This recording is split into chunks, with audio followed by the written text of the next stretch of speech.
हे प्रभु मुझे बता दो, हे प्रभु मुझे बता दो, चरणों में कैसे जाऊं। हे प्रभु मुझे बता दो, हे प्रभु मुझे बता दो, चरणों में कैसे जाऊं। हे प्रभु मुझे बता दो, हे प्रभु मुझे बता दो, हे प्रभु मुझे बता दो, चरणों में कैसे जाऊं।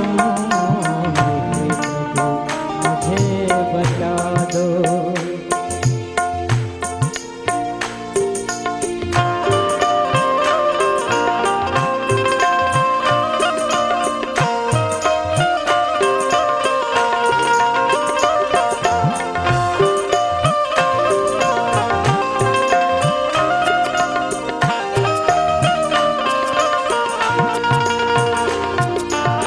जो हमारे सज्जन वृंद यज्ञ नारायण भगवान की परिक्रमा कर रहे हैं, उनसे भी विनम्रता पूर्वक आग्रह है कि आप लोग भी अभी कथा श्रवण करने के लिए पधारें।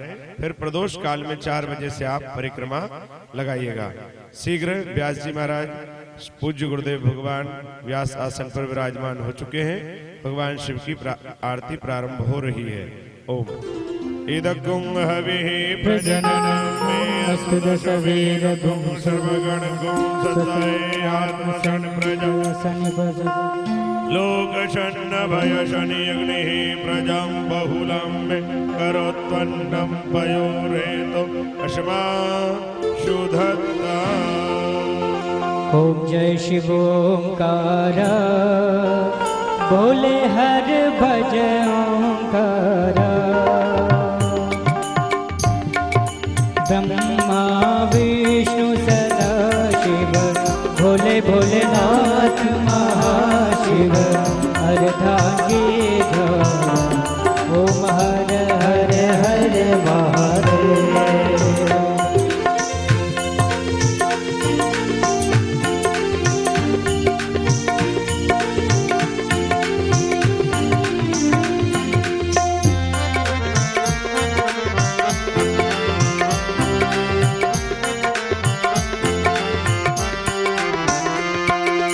एकानन चतुरानन पंचानन राजे, बोले पंचानन राजे।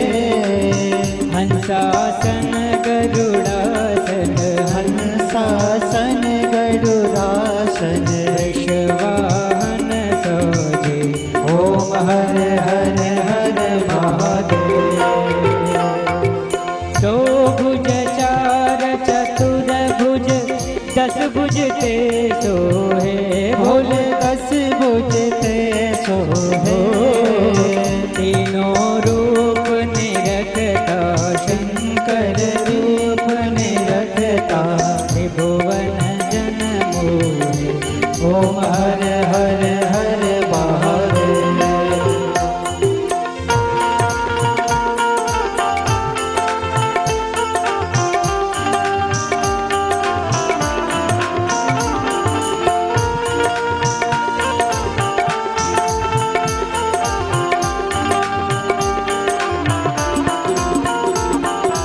अक्षमाला बनमाला, रुंडमाला धारी, ओ बोले रुंडमाला धारी। चंदन मृग मद सोहे, चंदन मृग मद सोहे। माले शशिधरी, ओम हर हर हर महादेव।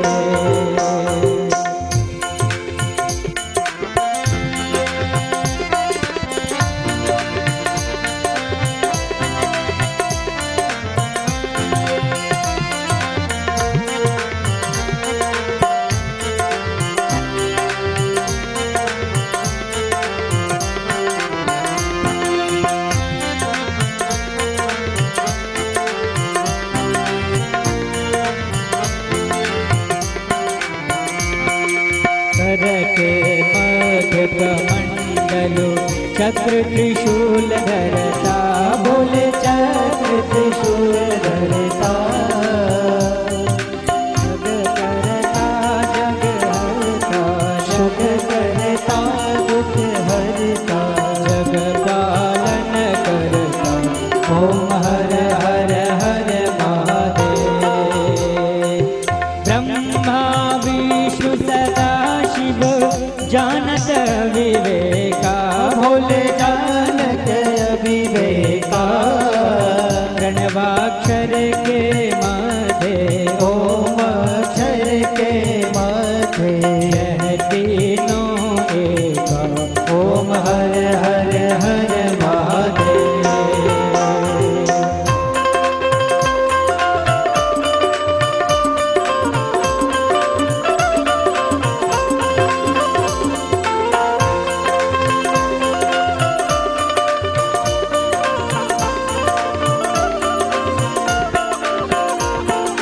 काशी में विश्वनाथ विराजे, अवतारम संसार कारम भुज विहारम, सदा वसंतम हृदयारविंदे भवं भवानी सदा नमामि।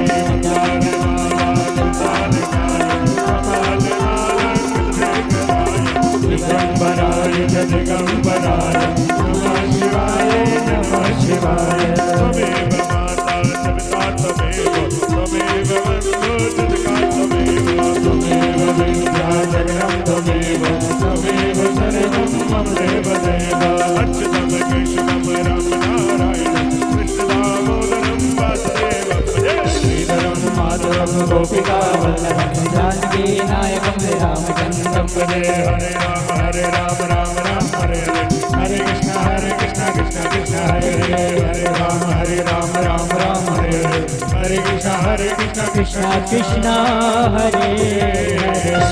हरे जलेन शिल्लीकरणं पुष्पे देवाविन्द्रम् आरोग्यात्मा इन्द्रमारार्थिकं समर्पणं कुर्याताय नमः।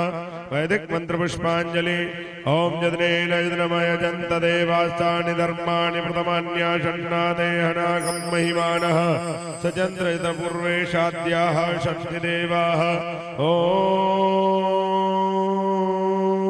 एकदन्ताय विद्महे वक्रतुण्डाय धीमहि तन्नो दन्ति प्रचोदयात्।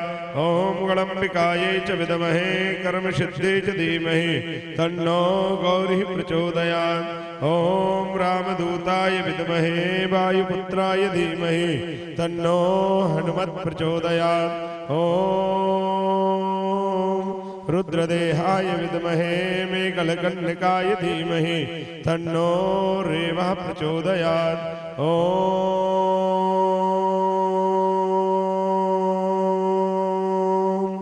तत्पुरुषाय विद्महे महादेवाय धीमहि तन्नो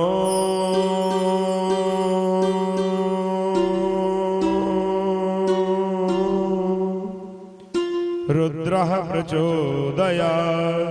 श्रीवन्तिकावकुलचम्पकपाटलाब्जे पुण्यागजादिकरवीररसालपुष्पै विलवप्रवाल तुलसी दलमञ्जरी वेस्तां पूजयामि शिवजीश्वर मे प्रसीद। नाना सुगन्धि पुष्पाणि यथा कालोद्भवानि च पुष्पाञ्जलिर्मान् दत्ता ग्रहण परमेश्वरः। हरि ओम सांगाय सपरिवाराय सायुधाय शक्तिकाय सभानाय मंत्र पुष्पांजलि शिव महापुराण चरणारविंदम समर्पयामि। बोले शिव महापुराण की जय, व्यास जी महाराज की जय, यज्ञ नारायण भगवान की जय।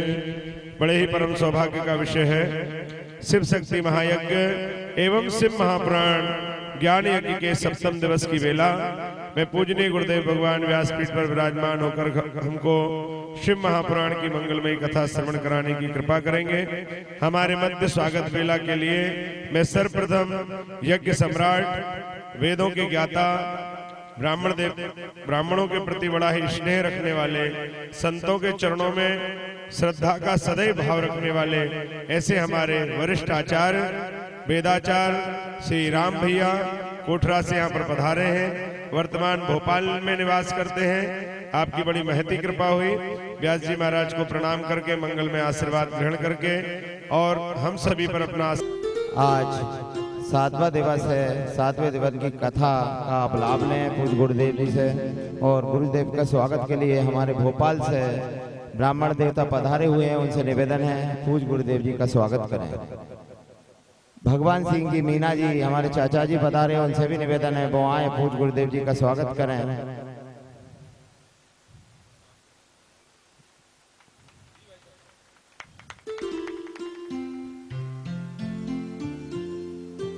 सुंदर लाल जी वकील साहब पधारे, उनसे निवेदन है वो आए, पूज्य गुरुदेव जी का स्वागत करें।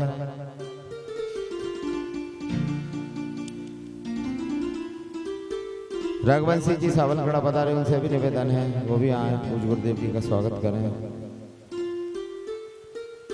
हमारे साउंड सर्विस के राकेश मीना जी बहुत अच्छी सर्विसिंग दे रहे हैं, कोई शिकायत का मौका नहीं दिया, उनसे भी निवेदन है वो भी आए, पूज्य गुरुदेव जी का स्वागत करें। और दिनेश भैया से निवेदन है कि वो जाएं, पूज्य हमारे माननीय विधायक जी और सांसद प्रतिनिधि श्री दर्शन सिंह भाई साहब जी आने वाले हैं, उनको लेकर आ जाएं।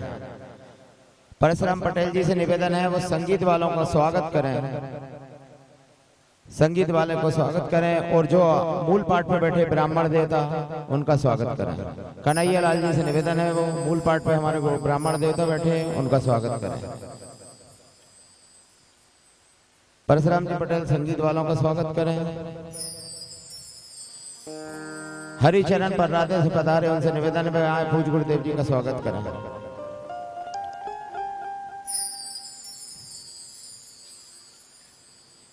और जिनका मैं नाम नहीं ले पा रहा कोई कारण बस या याद नहीं है, उनसे निवेदन है अगर वो पूज्य गुरुदेव जी का स्वागत करना चाहते हैं तो वो मंच पे आ सकते हैं। जय श्री राम, राधे राधे। नर्मदापुरम विधानसभा के विधायक, लोकप्रिय विधायक, यशस्वी विधायक, श्री रामचरितमानस के मर्मज्ञ आदरणीय श्री डॉक्टर सीतासरण शर्मा जी का भी आगमन हुआ है। साथ में ही लोकसभा के प्रत्याशी श्री दर्शन सिंह चौधरी भाई साहब का भी पदार्पण है। शिव शक्ति ज्ञान यज्ञ समिति, शिव महापुराण ज्ञान यज्ञ समिति आप दोनों का हार्दिक स्वागत वंदन अभिनंदन करती है। व्यासपीठ से इस प्रकार का आशीर्वाद आपको प्राप्त हो कि आप जिस क्षेत्र में उस क्षेत्र में आपकी कीर्ति की ध्वजा लहराती रहे।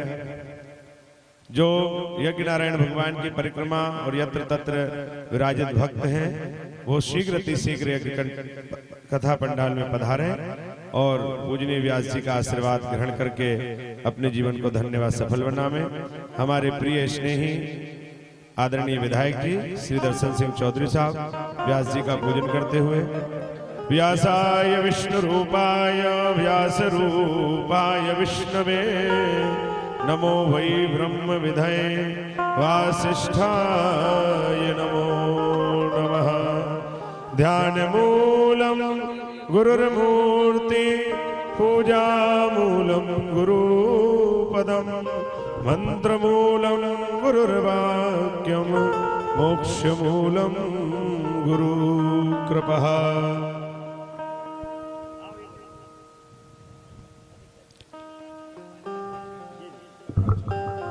पंकज चौधरी जी नगर पालिका अध्यक्ष इटारसी वो भी पूज्य गुरुदेव जी का स्वागत कर रहे हैं। योगेंद्र राजपूत जी भी पूज्य गुरुदेव जी का स्वागत कर रहे हैं।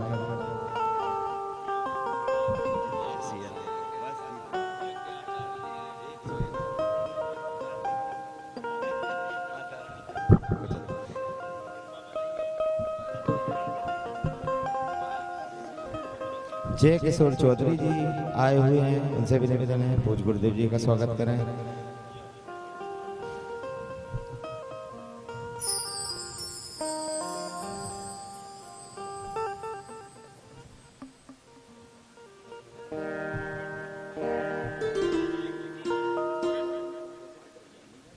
हमारे विधायक महोदय जी और हमारे परिवार के सदस्य और सभी के जाने माने उनसे निवेदन है दो शब्द कुछ यहाँ पे कुछ राजनीति द्वारा नहीं, राजनीतिक नहीं, सिर्फ धर्म के लिए ये ऐसे काम चलते रहे, ये निवेदन है।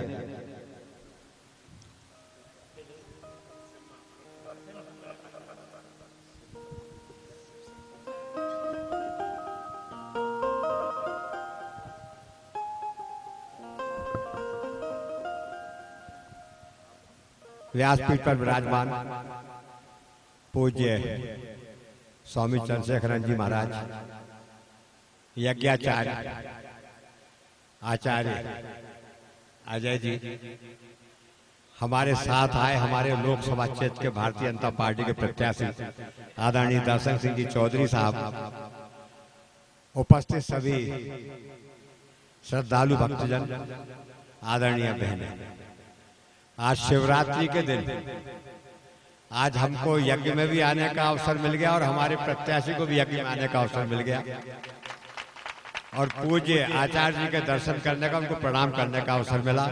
हम सब बड़े भाग्यशाली हैं। भगवान शंकर की वंदना पद्माकर ने की है। गिरी के फटान जूट पंगल फटान जूट मुकुट विराजे जटा जूटन के जूरे को और देखी त्रिपुरारी की उदारता अपार, जहां पहिए फल चार फूल एक दे धतूरे को, देवनर किन्नर किते गुण गावत पे पावत ना अनंत गुण पूरे को, कहे पद्माकर सुगाल के बजावती काज कर दे जनजाचक जरूरे को, भवानी शंकरऊ वंदे श्रद्धा विश्वास याभ्याम बिना न पश्यन्ति सदा स्वान्तमीश्वरम। भगवान शंकर के चरणों में प्रणाम करते हुए आप सभी को सादर नमन करता हूँ। बोलिए हर हर महादेव। बड़ी खुशी की बात है कि अभी दर्शन भैया जी का प्रचार शुरू नहीं हुआ और ऐसी जगह पे आकर वो प्रचार शुरू कर रहे हैं। आपसे निवेदन है सब उनको ऐसा आशीर्वाद दें कि अगली बार जब यहाँ पर यज्ञ और पुराण हो तो वो यहाँ आकर घोषणा करें कि आज ये आश्रम सदा ऐसे ही चलते रहेगा। बस उनसे निवेदन है दो शब्द कुछ हमारे लिए बोल। भारत माता की, नर्मदा मैया की, व्यास पीठ की, परम श्रद्धेय गुरुजनों की, परम श्रद्धेय व्यास जी की,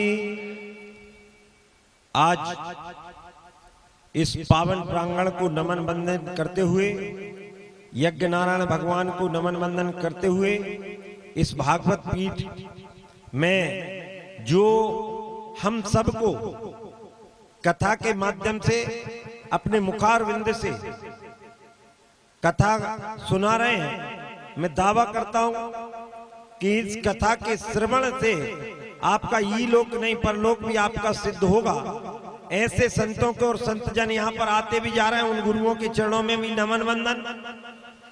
क्योंकि मैं तो अक्सर कहता हूं कि आग लगे संसार में और झरझर करे आकाश और संत न होते देश में तो जल जाता संसार। और निश्चित तौर पर ये संतों की संस्कृति और इस संस्कृति में न केवल उनका योगदान वरन ये ऐसे पावन स्थल मैया का किनारा और मैया का भी किनारा कैसा जिसके देखने मात्र से हम सब का तारण होता है।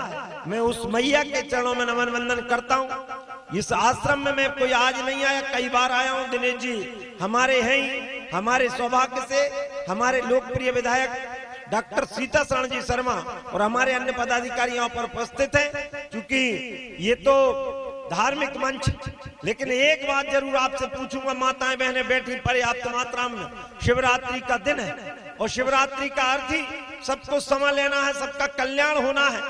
एक बात जरूर पूछूंगा, भगवान श्री राम का मंदिर अयोध्या में बना है, सबको खुशी हुई है कि नहीं भैया? सबको खुशी हुई है। अच्छा, काशी धाम अब बिल्कुल ऐसा कॉरिडोर बना है कि आज से 20 साल पहले की काशी और अब की काशी में बिल्कुल अंतर नजर आता है। ऐसा लगता है कि स्वयं भगवान शंकर यहाँ पर प्रत्यक्ष विराजमान है। अच्छा हुआ कि नहीं भैया? और महाकाल लोक बना है उज्जैन में, अच्छा हुआ कि नहीं भैया? और अब बारी मथुरा की है और उसकी भी पूर्ति यदि कोई करेगा तो आदरणीय नरेंद्र भाई मोदी करेंगे।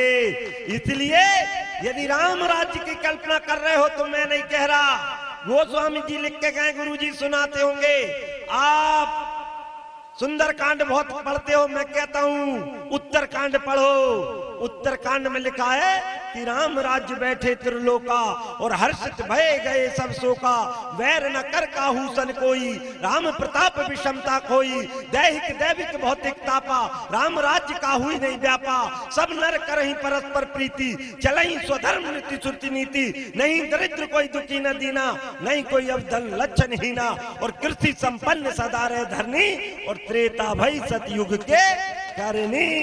इस आश्रम में बैठ के हमने कई बिजली से लेकर बड़े बड़े आंदोलन किए और उनको सफलतम चरम पर पहुंचाया। गुरुजी ने निर्देश किया है, ये आश्रम तो क्या भारतीय जनता पार्टी के राज में पुराने आश्रमों का तो जीर्णोद्धार होगा ही, नए संत जनों का भी हम हृदय से स्वागत करेंगे और उनका सम्मान करेंगे, और भारत को संतों की संस्कृति कहा जाता है उसको फिर से बनाकर रहेंगे। पुनः मैं इस गांव को नमन वंदन करते हुए, माताओं बहनों को नमन वंदन करते हुए, यज्ञ नारायण भगवान को नमन वंदन करते हुए, और आप सबके हृदय में बैठे परमात्मा परमेश्वर को नमन वंदन करते हुए, परम श्रद्धेय गुरु जी के चरणों में नमन वंदन करते हुए एक बार जोर से जयकारा लगाएंगे। बोलो भारत माता की जय। हर हर नर्मदे हर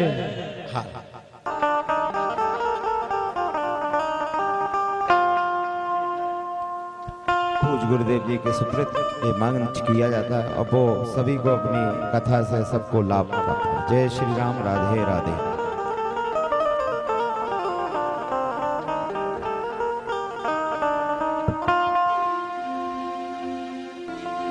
सर्वमंगल मांगल्ये शिवे सर्वार्थ साधिके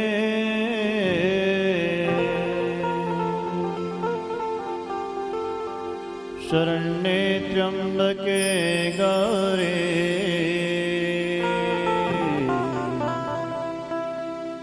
नारायणि नमोस्तुते।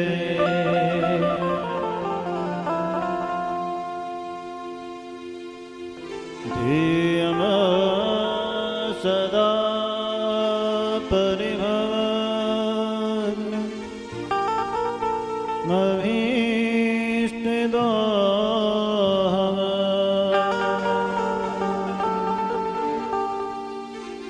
तीर्थास्पदं शिवविरचिनुतम्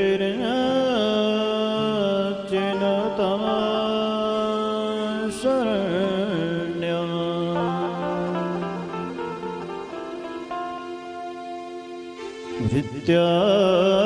विद्यार्थिहं प्रणतपाल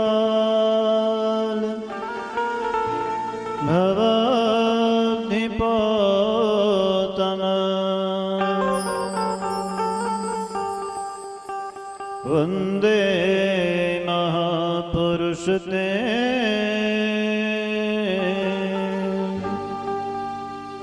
चरणा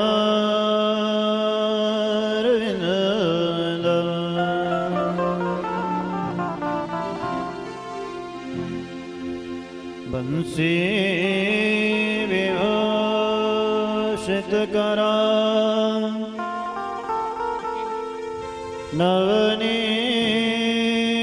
नवनीरदाभा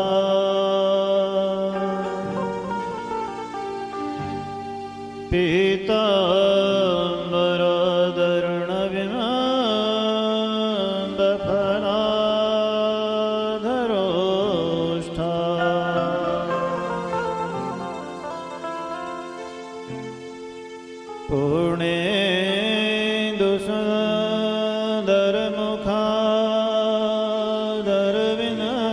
पूर्णेन्दुसुन्दरमुखादरविनदनेत्रा कृष्णात् परं किमपि तत्त्वमहं न जाने।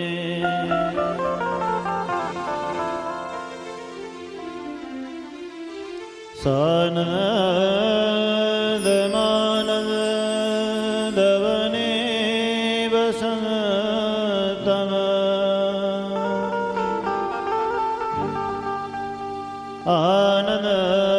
आनन्दकन्दम्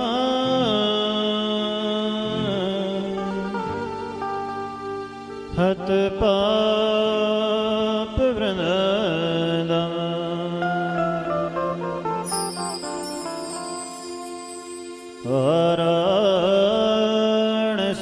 वाराणसीनाथ मनाथ नाथम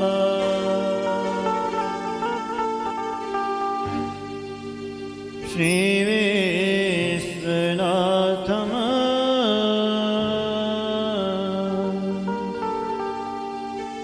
शरणम प्रपद्ये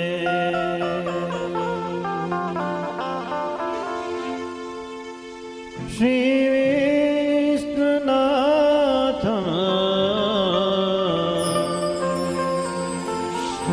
शरणम प्रपद्ये ओम शांति शांति शांति।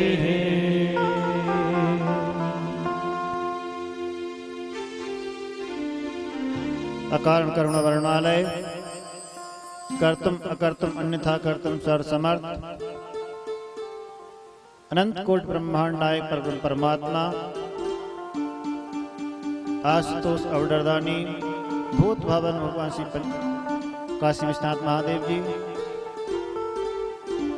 माँ भगवती श्री अन्नपूर्णा माँ एवं अनंत कोट ब्रह्मांड नायिका पराम्बा भगवती श्री राजराजेश्वरी के परम पावन युगल चरण कमलों में सादर वंदन दंडवत प्रणपात करते हुए पतित पावनी पुण्य सलिला कलकलन निनादनी माँ भगवती नर्मदा मैया, अनंत बलवंत संत श्री हनुमंत लाल जी महाराज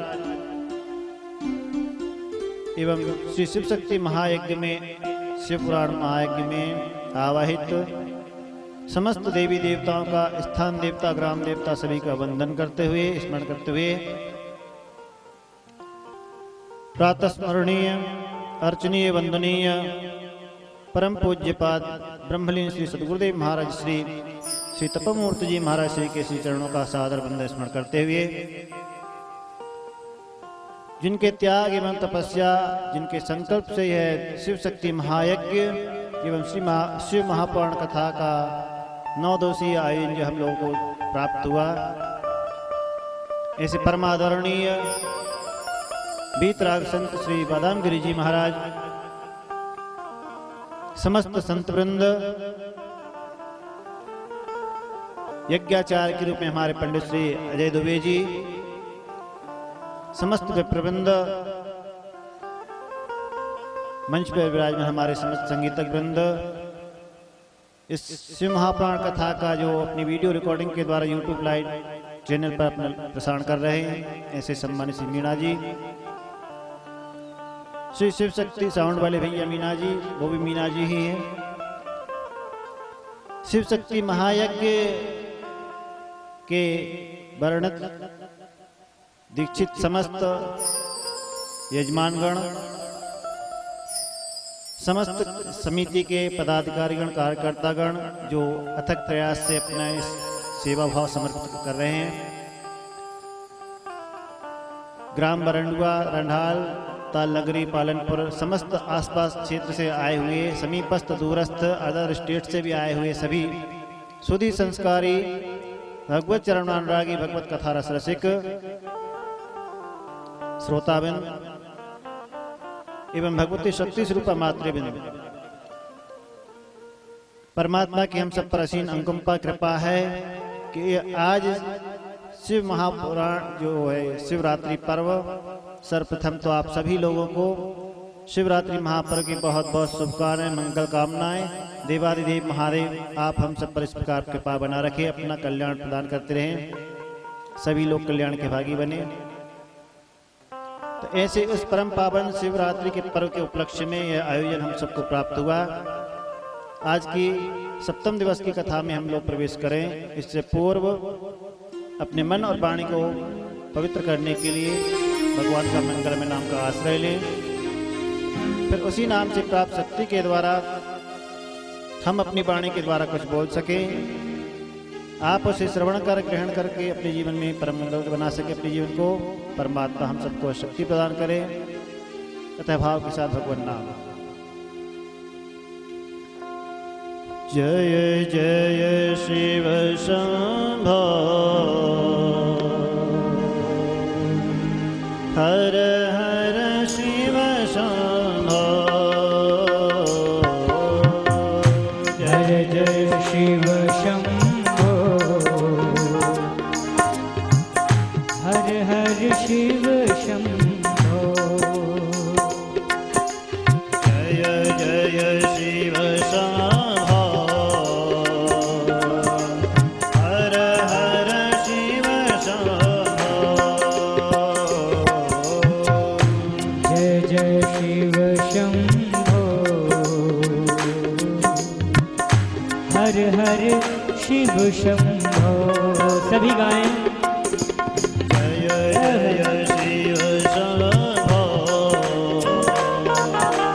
हर हर शिव शंभो। ओ शंभो हर हर शिव शंभो। जय जय शिव शंभो।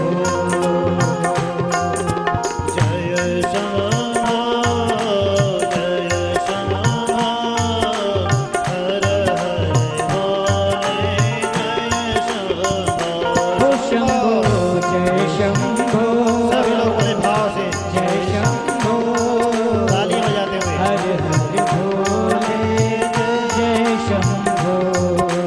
जय शंभो जय शंभो हर हर भोले जय शंभो। भोले जय शंभो जय शंभो हर हर भोले जय शंभो। जय जय शिव शंभो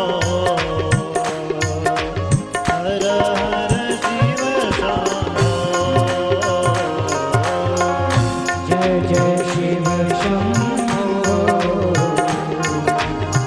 हर हर शिव शंभो। जय हो तालियां बजाते भाव से।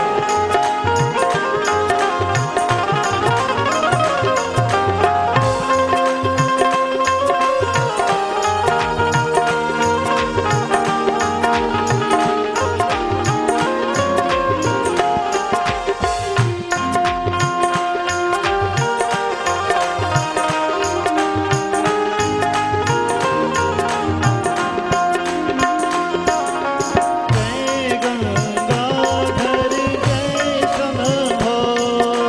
जय गंगाधर जय शंभो। जय गंगाधर जय शंभो। जय गंगाधर जय शंभो। जय शशि शेखर जय शंभो। जय शशि शेखर जय शंभो। जय शंभो जय शंभो हर हर भोले जय शंभो। शंभो जय शंभो जय शंभो हर हर भोले जय शंभो। जय शंभो जय शंभो हर हर भोले जय शंभो। शंभो जय शंभो जय शंभो हर हर भोले जय शंभो।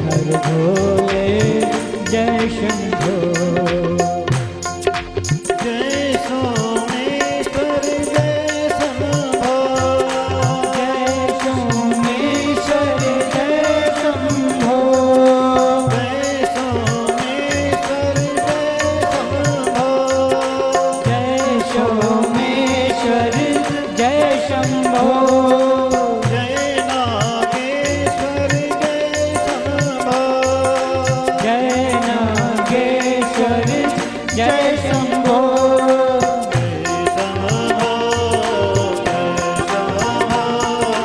भाव से जय भोले जय शंभो हर हर भोले जय शंभो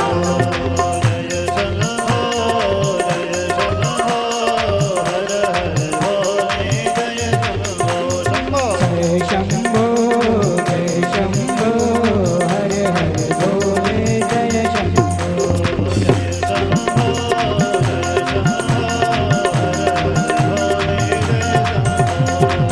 शंभो हर हर भोले जय शंभो जय भोले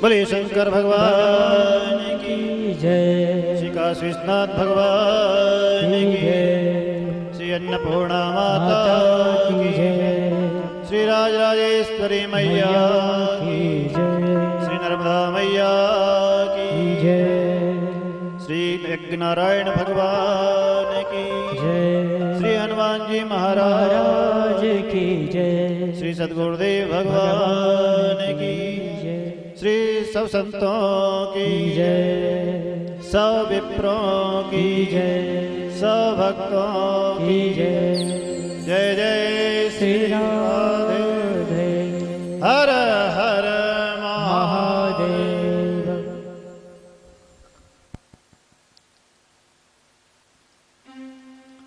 श्री शिव महापुराण ज्ञानयज्ञ के कल षष्ठम दिवस की कथा में हम लोगों ने भगवान की परम मंगलमयी लीलाओं का आनंद लिया। युद्ध कांड के अंतर्गत भगवान ने जिस प्रकार से असुरों का संहार किया और उन्हें परम गति प्रदान की, इन लीलाओं में हम लोगों ने आनंद लिया। आज जो है सतरत्न संहिता के अंतर्गत हम लोग कथा जो आने वाली भगवान के अनेक प्रकार के जो भगवान ने अवतार ग्रहण किए, जिन जिन ज्योतिर्लिंगों के रूप में शिवलिंगों के रूप में भगवान प्रतिष्ठित हुए, उनका वर्णन आ रहा है आज की कथा में। सौनकादि ऋषियों ने सूत जी महाराज से पूछा कि आप हमें भगवान की परम मंगलमयी कथाओं का श्रवण कराएं। जिस प्रकार से भगवान कहते हैं कि संत कुमार जी ने शिव स्वरूप सत्पुरुषों की रक्षा करने के लिए समत जो नंदीश्वर से पूछा था, वही हमें बताएं। कहते हैं कि नंदीश्वर से सनत कुमार जी ने भगवान के अवतारों के संदर्भ में पूछा कि आप हमें भगवान के जो अवतार हुए हैं उनके संदर्भ में बताए। नंदीश्वर ने प्रत्येक कल्प में होने वाले भगवान के जो प्राकट्य अवतार होते हैं उनके वर्णन बताया। एक एक कल्प में किस प्रकार से भगवान अवतरण होता है। प्रत्येक कल्प में अनेक व्यास होते हैं और वो व्यास वेदों का विभाजन करते हैं।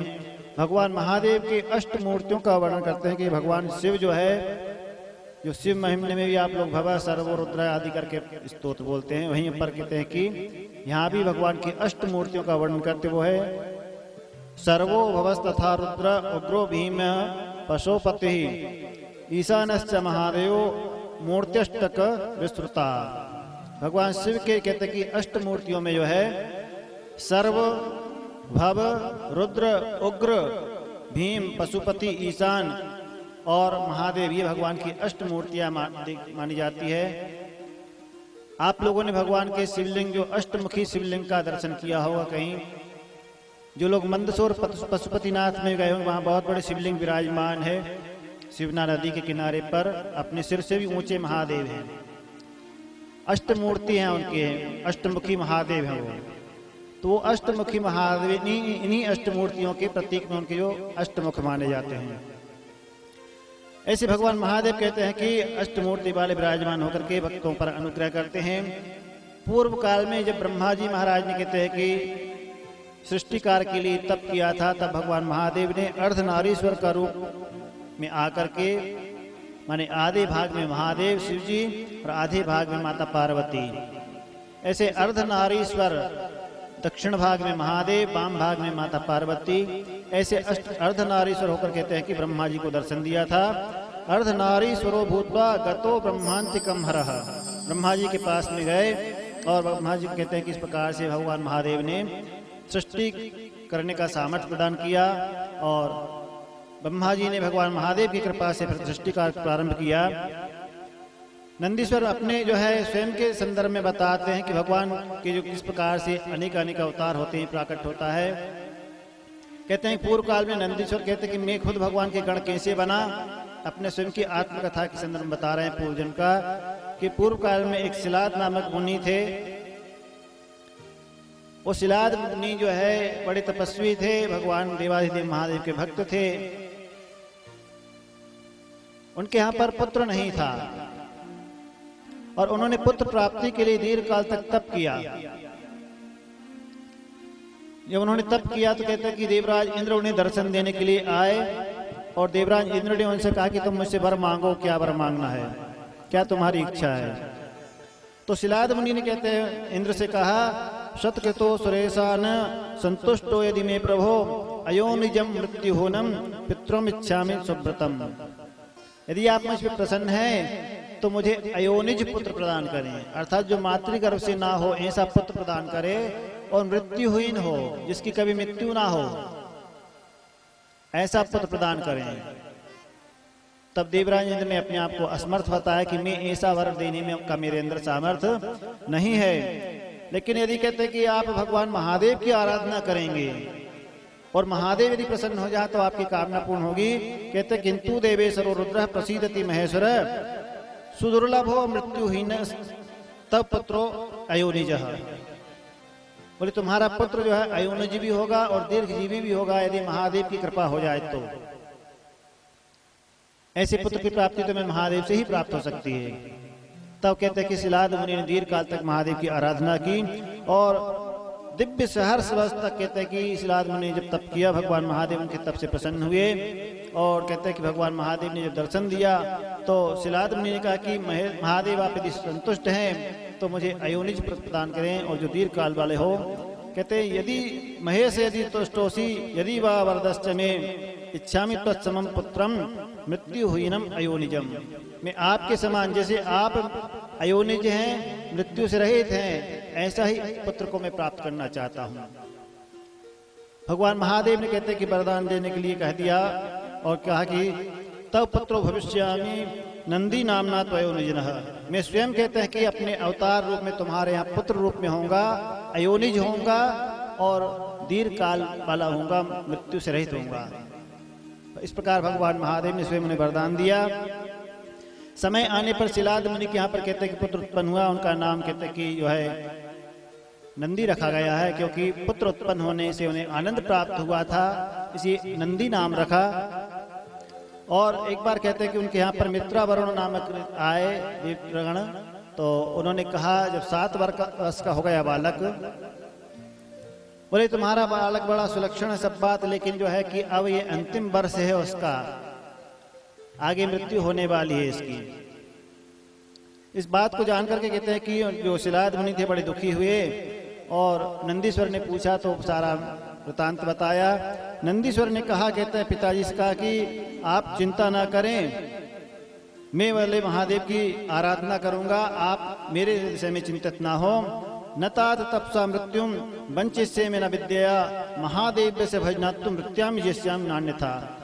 बोले मैं अन्य किसी साधन से नहीं बल्कि महादेव की आराधना करके उनकी कृपा से मृत्यु को जीतूंगा, मृत्यु पर विजय प्राप्त करूंगा।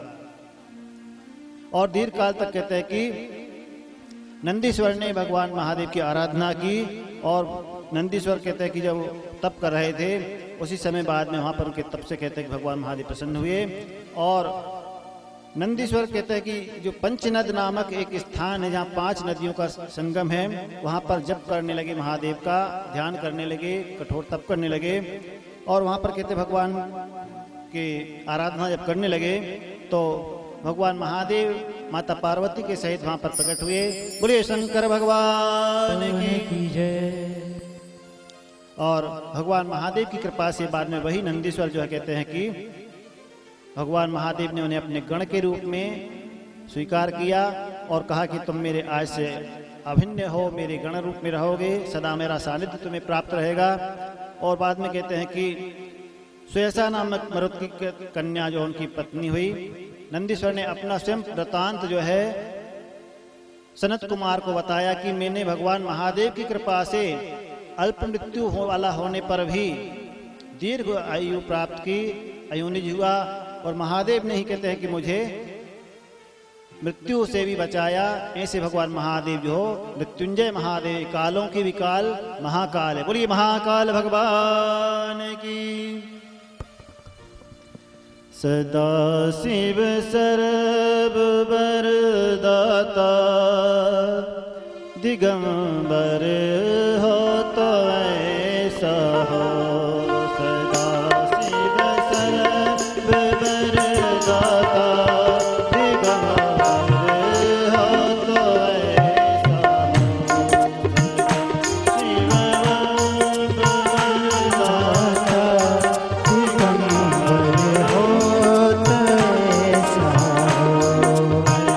सब दुख भक्तन के सब दान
कठिन तप काल के डर से दीन जावन में कठिन तप काल के डर से कठिन तप काल के डर से बनाया खास गण अपना बनाया खास गण अपना अमर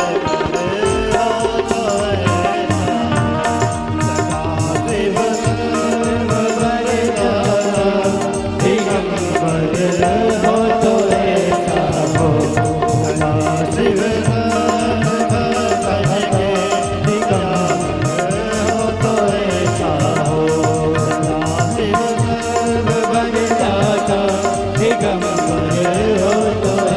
हो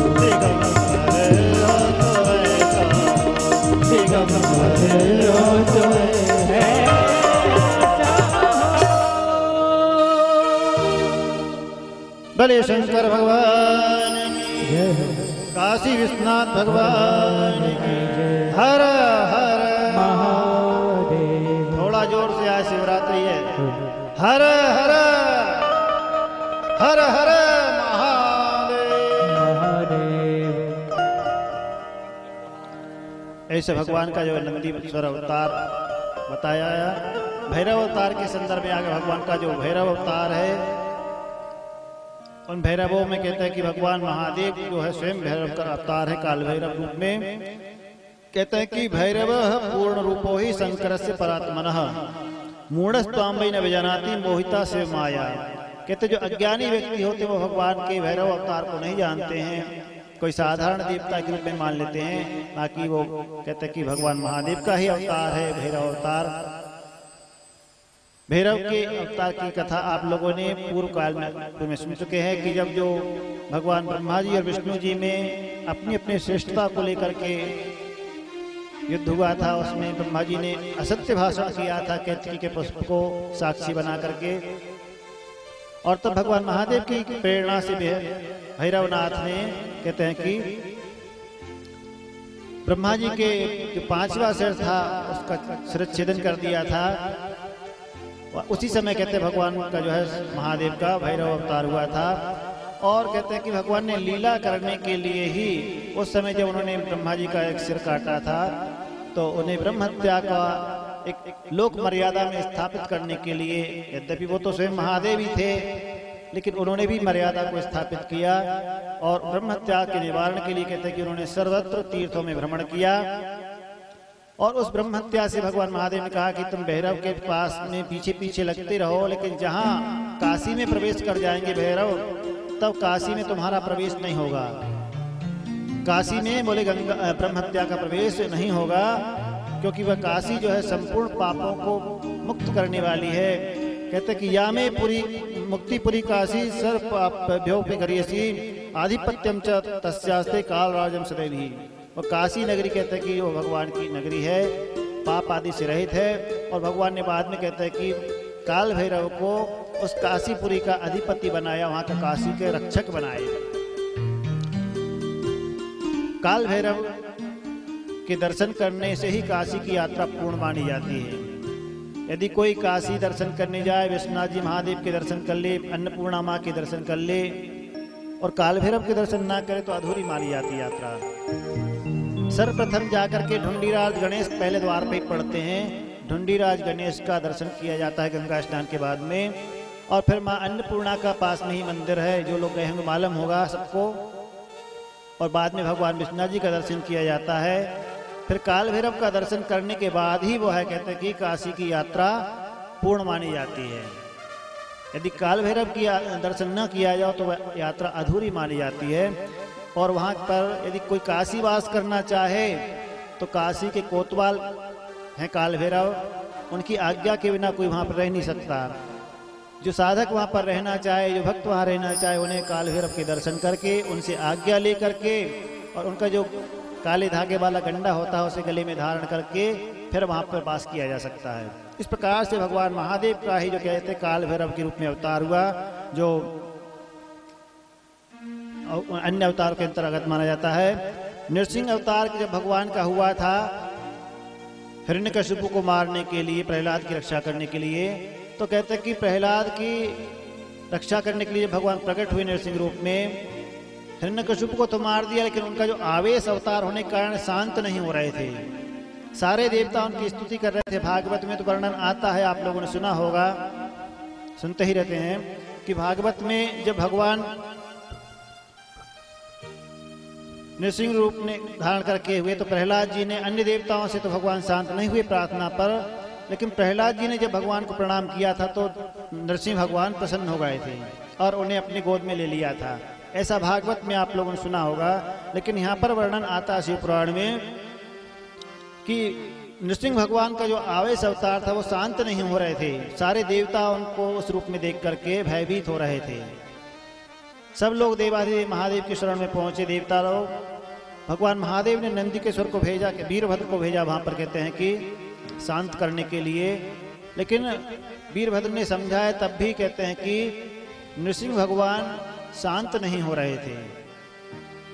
बार बार समझाने पर भी जब नहीं शांत हुए तो कहते हैं कि भगवान के अवतार रूप में ही है भैरव, जो वीरभद्र, उन्होंने कहते हैं कि उनका रूप बदल लिया और वहां पर दूसरा रूप धारण करके सरभ रूप में वो प्रकट हो गए। एक पक्षी विशेष, सरभ नामक पक्षी, उस रूप में भगवान का प्रकट हुआ, वह सरभ अवतार कहलाता है। और विशाल आकृति वाले पक्षी जैसे बाज आदि, गिद्ध आदि पक्षी होते हैं, ऐसे बड़े आकृति वाले पक्षी बन करके सरभ रूप में भगवान ने, कहते हैं कि वीरभद्र ने ही, और नृसिंह भगवान को अपने पंजे में दबा लिया और लेकर के उड़ गए। और बाद में कहते हैं कि जब फिर उन्हें लिए अपने पंजे में दबाया, तब नृसिंह भगवान का कहते हैं कि आवेश जो है शांत हुआ। और कहते हैं कि नियमान परवशो दीन वक्त्र कृतांजलि ही तुष्टाव परमेशानम हरिस्तम ललिताक्षर ही। तब बाद में कहते हैं कि नृसिंह भगवान ने, उनका आवेश शांत हुआ और सरभ रूपी भगवान महादेव का जो सरभ अवतार था उनके वंदना की, प्रार्थना की। और कहते हैं ललित अक्षर माने सुंदर पद्यों में उनकी स्तुति प्रार्थना की। इस प्रकार से कहते हैं कि जब उन्होंने प्रार्थना की तब सरभ भगवान ने नृसिंह भगवान को मुक्त किया, छोड़ा। इस प्रकार से भगवान का वो कहते हैं कि सरभ अवतार माना जाता है। बोले शंकर भगवान की। इसी प्रसंग में यहाँ पर क्या कि भगवान के अनेक अवतार हुए हैं। और चूंकि कथा जो है आज और कल विशेष रूप से, परसों तो थोड़े समय में, आज भी जो है 3 बजे के बाद में कुछ समिति के कार्यकर्ताओं की ओर से ऐसा संदेश प्राप्त हुआ है कि कुछ लोगों का स्वागत सम्मान आदि होने का रहा है। और हमारे यज्ञाचार्य पंडित अजय जी दुबे जी कुछ अपना विचार व्यक्त करेंगे आप लोगों के सामने। तो कथा को व्यास विधि ना लेकर के समास विधि का आश्रय लेते हुए थोड़ा गृहपति अवतार भगवान का है। कहते हैं कि वो भगवान ने गृहपति अवतार रूप धारण करके और भक्तों को आनंद प्रदान किया। विश्वानर के रूप, पुत्र के रूप में भगवान कहते हैं कि गृहपति के रूप में हुए और उन्होंने भक्तों को आनंद प्रदान करने के लिए वह गृहपति रूप अवतार लिया था। इसी प्रकार से अग्निश्वर नामक एक भगवान का शिवलिंग प्रकट हुआ। उन अग्निश्वर महादेव का कहते हैं कि जो भक्त दर्शन करते हैं उनकी मनोकामना पूर्ण होती है। भगवान महादेव अग्निश्वर रूप में करके भक्तों की कामनाओं को पूर्ण करते हैं। एक यक्षेश्वर नामक भगवान का अवतार होता है। कहते हैं कि एक बार देवताओं ने देवासुर संग्राम में भगवान की कृपा से विजय प्राप्त कर ली और उस विजय को देवता लोग अपनी मानने लगे कि हमने अपने पराक्रम के बल पर असुरों को परास्त किया है। उस विजय का श्रेय स्वयं अपने आप को लेने लगे। इस बात को लेकर उनके अंदर अभिमान आ गया, अहंकार आ गया। उनके उस अहंकार को कहते हैं कि भंग करने के लिए स्वयं भगवान देवाधिदेव महादेव कहते हैं कि एक यक्ष का रूप धारण करके बैठ गए। और कहते हैं कि भगवान ने यक्ष रूप में जब आए तो कहते हैं कि उन्होंने जब बैठ गए, देवताओं ने जाकर पूछा तुम्हारा परिचय क्या है। देवता लोग आए, सबसे पहले कहते हैं कि अग्निदेव को भेजा वहां पर देवताओं ने। अग्निदेव जब यक्ष के सामने गए तो यक्षराज से कहा आप कौन हो। यक्षराज ने अपना परिचय बताया। यक्षराज ने कहते हैं कि अग्निदेव से पूछा आपका परिचय क्या है। बोले मैं अग्नि हूँ मेरा सामर्थ्य इतना है कि मैं तीनों लोकों को भस्म कर सकता हूं, इतना मेरा सामर्थ्य है। जब अग्निदेव ने इस प्रकार अहंकारपूर्ण वचन कहा तो कहते यक्ष ने एक तिनका रख दिया सामने और बोले इसको जलाकर बताओ। अग्निदेव ने अपना पूरा सामर्थ्य लगा करके शक्ति लगाई, लेकिन वो तिनके को जला नहीं सके। पूर्ण उन्होंने अपने बल लगा करके तिनके को नहीं जला सके, निराश होकर के देवताओं के पास पहुंच गए। तब इंद्र की प्रेरणा से वायु देवता आए। वायु देवता के वहां पर परिचय हुआ। बाद में वायु देवता ने अपने बल का बखान किया कि मेरा ये इतना वेग है, इतना पराक्रम है कि बड़े बड़े पहाड़ों को भी उड़ा सकता हूं। अच्छा बोले इस तिनके को तुम उड़ा कर दिखाओ। वायु देवता ने अपना पूर्ण वेग लगा करके, जोर लगा करके उस तिनके को उड़ा नहीं पाए। उड़ाना तो क्या, एक तिल भर भी इधर उधर नहीं हिला सके। निराश होकर के वायु देवता भी कहते हैं कि देवताओं के पास पहुंचे, इंद्र आदि के पास में। जब देवराज इंद्र स्वयं वहां पर आए, कहते हैं कि तब वहां पर देवराज इंद्र को देख करके और वह यक्ष जो थे अदृश्य हो गए। देवराज इंद्र को उनका दर्शन भी नहीं मिल पाया। तब वहां पर कहते हैं कि आकाशवाणी हुई और कहते हैं कि अथा सीतो नभो वाणी देव विस्मय हारिणी यक्षोयम शंकरो देवा सर्वकर पहाप कहा। कहते हैं कि वो यक्ष और कोई नहीं था। आकाशवाणी ने कहा कि स्वयं देवाधिदेव महादेव ही इस रूप में थे। ऐसे भगवान ने यक्षेश्वर रूप करके और देवताओं का अभिमान भंग किया। बोलिए यक्षेश्वर भगवान की। आगे भगवान के जो महाकाल आदि 10 महाअवतार हैं, उनमें कहते हैं कि भगवान जो महाकाल हैं उनके अवतार बताए जा रहे हैं।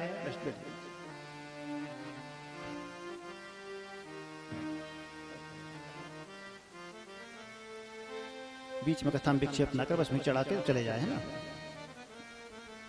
भाव से स्वीकार कर लिया। भगवान के कहते हैं कि जो 10 अवतार हुए उनमें महाकाल आदि अवतार, उनमें कहते हैं कि पहला महाकाल नामक अवतार हुआ। दूसरा भगवान का तार नाम से, जो लोग भगवती के 10 महाविद्याओं के रूप का वर्णन कर जानते होंगे, उन 10 महाविद्याओं के महाकाल भी 10 अवतार हुए उनके जो है। उसी प्रकार से जैसे 10 महाविद्याओं में महाकाली का पहला नाम है, उसी प्रकार उनके देव जो है महादेव महाकाल हैं। दूसरा कहते हैं तार नामक से तारा के महादेव हैं। उसी प्रकार भुवनेश्वर तीसरा अवतार भगवान का, विद्येश्वर चौथा, 5वां अवतार कहते हैं भगवान का भैरव है, जो भैरवी शक्ति है, उनके अवतार भैरव हैं। और छिन्नमस्ता जो है उनके भगवान छिन्नमस्त नामक से है। 7वें कहते हैं भगवान धूमावती के जो धूमबान रूप से महादेव है। और 8वें कहते हैं बगलामुखी के बगलामुख नाम से भगवान का प्राकट हुआ। मतंगी के रुद्र महादेव जो है मातंग रूप से है। और इस प्रकार से कहते हैं कमला के कमल नाम से। इस प्रकार भगवान महादेव के 10 अवतार माने जाते हैं। 11 रुद्रावतारों में कहते हैं कि भगवान के जो अवतार हुए 11, उनमें वर्णन आता है कि भगवान स्वयं जो है कि दुर्वासा आदि अवतार उनके हुए। जो दुर्वासा अवतार हुए 11 रुद्रों में कहते हैं कि कपाली, पिंगल, भीम, विरूपाक्ष, विलोहित, शास्ता, अजपाद, अहिर्भु, शंभु, चंड और भव, ये प्रकार के 11 रुद्र माने जाते हैं। शिव जी के कहते हैं कि दत्तात्रेय अवतार हुए, दुर्वासा अवतार हुए। दत्तात्रेय नहीं, दुर्वासा अवतार जो अत्रि मुनि के यहाँ पर कहते हैं कि पुत्र रूप में उत्पन्न हुए थे, भगवान के शिव के ही अवतार माने जाते हैं। और उन दुर्वासा अवतार में कहते हैं कि भगवान के 11 अवतारों के अंतर आगे हनुमान जी भी जो है भगवान के रुद्र के अवतार माने जाते हैं।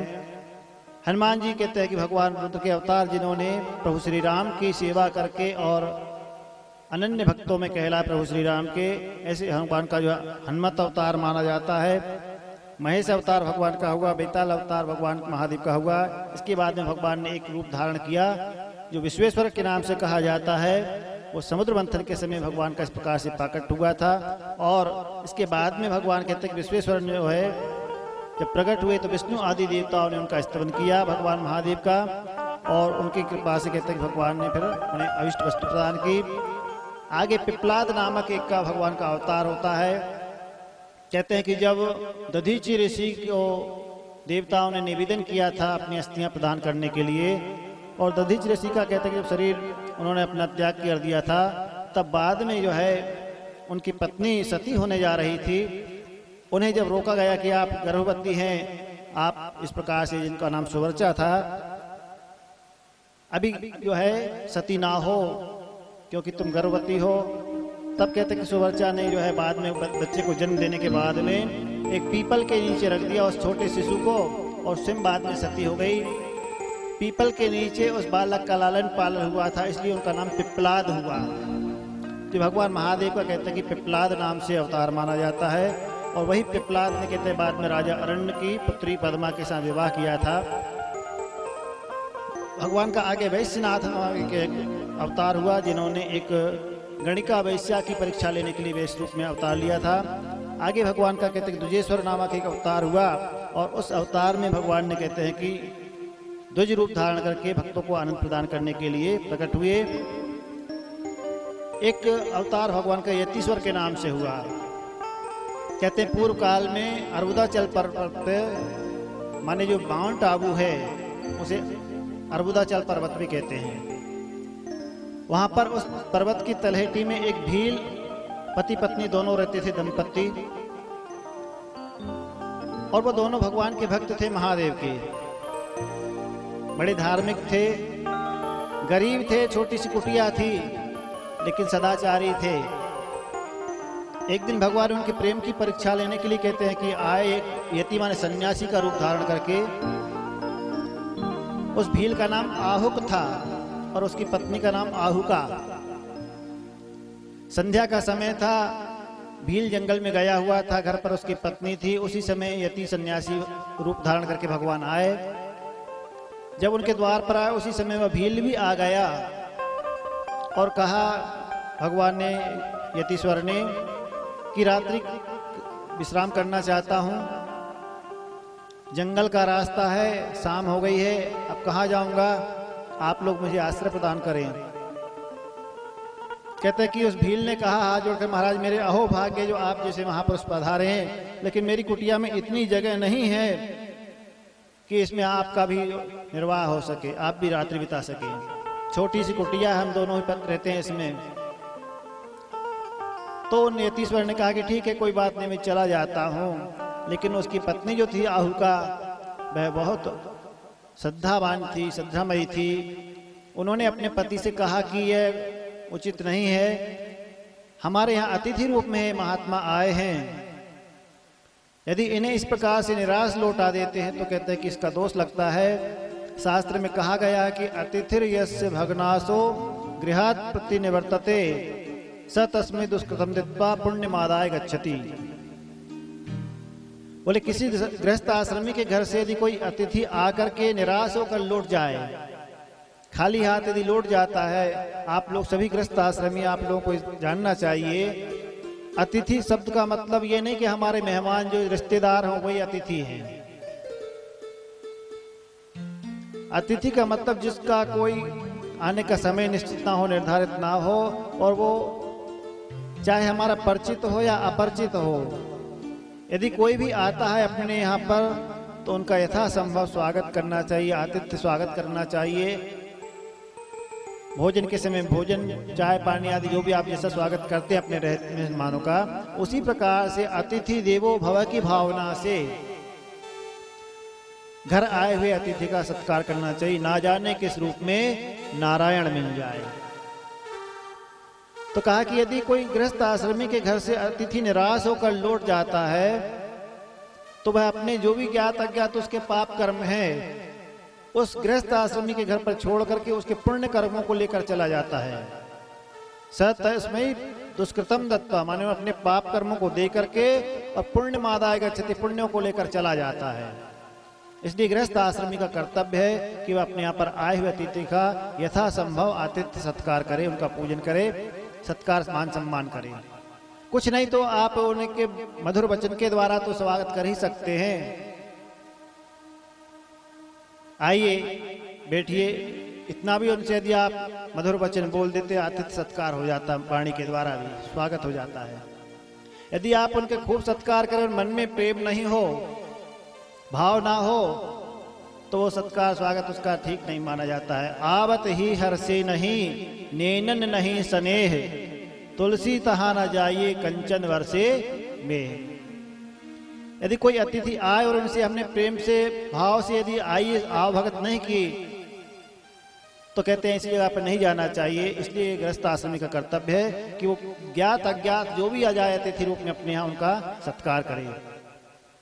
तो यहाँ पर उस आहुका ने जो भीलनी थी उसने कहा कि ये मर्यादा के अनुकूल नहीं है, ये हमारे यहाँ अतिथि रूप में आए हैं, ऐसा कीजिए कुटिया छोटी है तो आप और ये महात्मा दोनों अंदर रहें, रात्रि व्यतीत करें, मैं कुटिया के बाहर सो जाऊंगी। लेकिन इन्हें निराश नहीं लौटाना चाहिए। तब भील के मन में भी विचार आया कि मेरी पत्नी ने धर्म पूर्वक बात की है, धर्ममय बात है। और उस भील ने कहा कि अच्छा ऐसा करो, आप और ये महात्मा कुटिया के अंदर रह जाओ तुम दोनों, मैं जो है बाहर रहूंगा। और उसने ऐसा निश्चय करके कहता है कि अपने हथियार आदि लेकर के बाहर, क्योंकि जंगल था, अहिंसक जंतु आते थे जीव आदि, बाहर सो गया। कहते कि सब प्रातः काल जागे तो उस भीलनी ने क्या देखा कि उसके पति जो बाहर लेटा हुआ था, सोया था, रात्रि काल में जंगल के हिंसक जानवरों ने उसे मार डाला, उसकी अस्थियां पड़ी हुई थी। यह देख करके कहते हैं कि उस आहुका ने पत्नी ने जो है रुदन नहीं किया, रोई नहीं, बल्कि उसने यह जाना कि मेरे पति का जीवन सार्थक हुआ जो उन्होंने अतिथि सेवा में अपने जीवन को उत्सर्ग किया, प्राण उत्सर्ग किए। और जब कहते हैं कि वह भिलनी भी अपने पति के साथ में सती होने के लिए उसने लकड़ी इकट्ठी करके चिता जलाकर सती होने लगी, तभी भगवान महादेव वह जो यतीश्वर के रूप में जो आए थे उन्होंने प्रकट होकर के भगवान ने दर्शन दिया और उन्हें वरदान दिया कि तुम अगले जन्म में नल दमयंती के रूप में होगे। वही भील भिलनी कहते हैं कि जो नल दमयंती की कथा प्रसिद्ध है महाभारत आदि में, उनका पूर्वजन्म का इस प्रकार से वर्णन आता है। और भगवान ने यतीश्वर ने कहते भाव ने दर्शन दिया। बोलिए यतीश्वर भगवान की जय। इस प्रकार भगवान का यतीश्वर के रूप में प्राकट हुआ, भगवान का अवतार हुआ। और भगवान शिव कहते हैं कि दर्शन के लिए भगवान का जो है कृष्ण नामक भी एक अवतार हुआ, प्राकट हुए। और भगवान महादेव ने किस प्रकार से कहते हैं कि अनेक जो है अवधूतेश्वर के नाम से एक अवतार हुआ, जिसकी कल भी कथा आ चुकी है सांकेतिक रूप में, कि जब भगवान देवादिदेव महादेव के दर्शन करने देवराज इंद्र जा रहे थे तो भगवान ने जटाधारी एक अवधूत का वेश धारण किया था। वही कहते हैं कि भगवान का अवधूतेश्वर के नाम से अवतार माना जाता है। यहाँ पर भिन्न भिन्न अवतारों में भगवान का इस प्रकार से वर्णन आया। एक भिक्षु वर्ग के नाम से भगवान का अवतार आया। भगवान ने भिक्षु बन करके कहते हैं कि महादेव ने लीला की और भक्तों को आनंद प्रदान किया। उपमन्यु पर कृपा करने के लिए भगवान ने कहते हैं कि सुरेश्वर नामक एक अवतार लिया। जो उपमन्यु थे कहते हैं कि उनके पिता धौम ऋषि, उनके यहाँ गाय नहीं थी।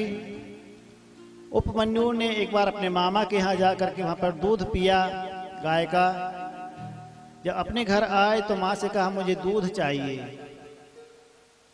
माँ ने कहा कि हमारे यहाँ गाय तो है नहीं।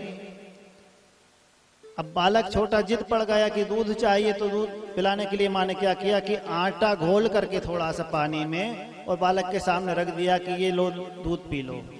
वो आटा के कारण पानी भूरा हो गया था, सफेद सा हो गया था, बोले ये पी लो। उस बालक ने कहा कि नहीं ये दूध नहीं है, मुझे तो दूध ही चाहिए।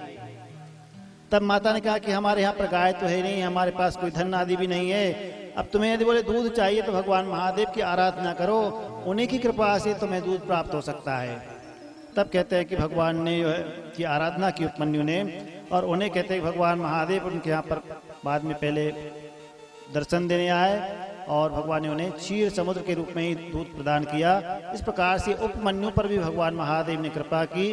तो इसे भगवान महादेव शिव जी जो है कहते हैं कि भक्तों पर दया करने के लिए अनेक अवतार लेकर के और भक्तों को आनंद प्रदान करते हैं। ऐसे भगवान महादेव हैं। बोले भगवान शंकर की जय हो। देवादिदेव महादेव की हर हर महादेव। आइए हमें भगवान के थोड़ा शरण ले लें। शिव शंकर भोले बाबा, शिव शंकर भोले बाबा, आ जाओ एक बार बुलाना है कि नहीं बुलाना है भगवान को? बुलाना है ना। आज शिवरात्रि का पर्व है, इसलिए महादेव को बुलाना। तो भाव के साथ आप लोग के साथ जो ताली के साथ बजाओ, ताली के साथ जो नाच गान को कर सकते हैं। शिव शंकर भोले बाबा आ जाओ एक बार, चरणों में तेरे करो वंदन बारंबार, चरणों में तेरे करूं वंदन बारंबार। शिव शंकर भोले बाबा, शिव शंकर भोले बाबा आ जाओ एक बार, चरणों में तेरे करो वंदन बारंबार, चरणों में तेरे करूं वंदन बारंबार। जय हो।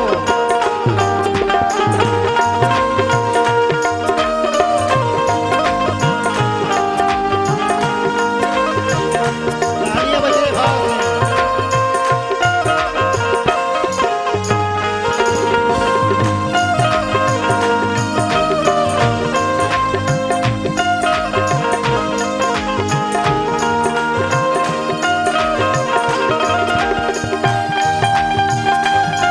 जय हो।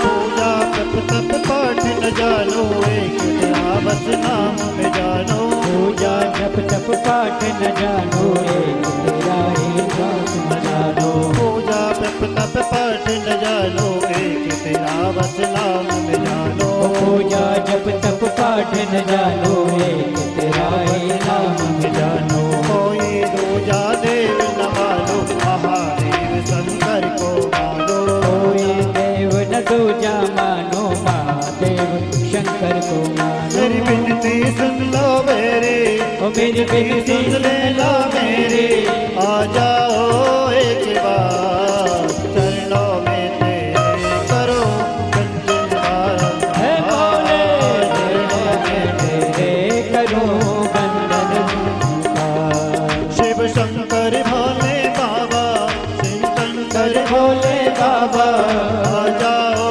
एक बार, चरणों में तेरे करो वंदन बारंबार।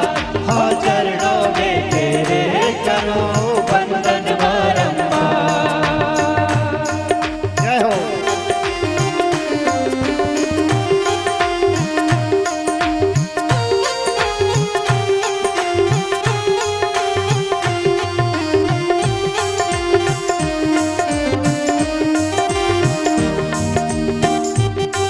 जय हो।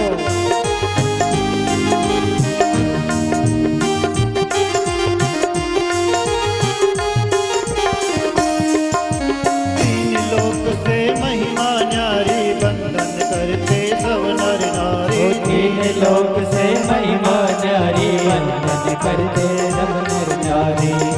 लोक से महिमा न्यारी, वंदन करते सब नर नारी। तीन लोक से महिमा न्यारी, वंदन करते सब नर नारी। भोले शंकर है त्रिपुरारी, नैया कर लो पार हमारे। हर भोले शंकर है त्रिपुरारी, नैया कर दो पार हमारी। मिल जाए तेरी कृपा, ओ मिल जाए तेरी कृपा, मिल जाए तेरी कृपा, हो जाओ भव से पार, चरणों में तेरे करो वंदन बारंबार, चरणों में तेरे करूं वंदन बारंबार। शिव शंकर भोले बाबा, शिव शंकर भोले बाबा आ जाओ एक बार, चरणों में तेरे करूं वंदन बारंबार। चरणों में तेरे करूं वंदन बारंबार। तेरा उपकार होगा, जय हो। बड़ा उपकार होगा। हर हर। तेरा उपकार होगा, बड़ा उपकार होगा।